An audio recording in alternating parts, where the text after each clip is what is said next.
आम के पेड़ नहीं लगे हुए हैं। मच्छी काफी लोग क्या मच्छी खाते हैं ना, दही डक, कुछ नॉन वेज है कुछ वैसे हैं।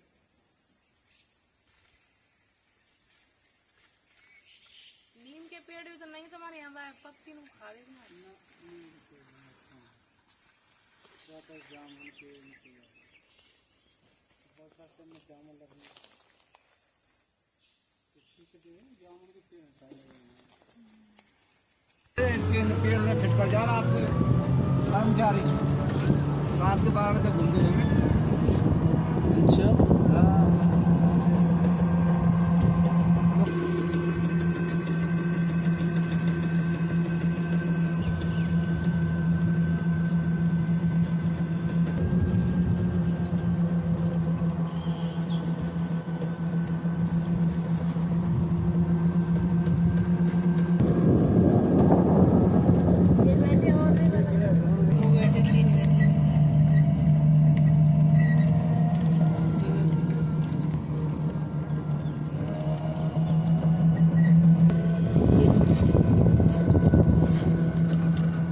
ये रहे बड्डा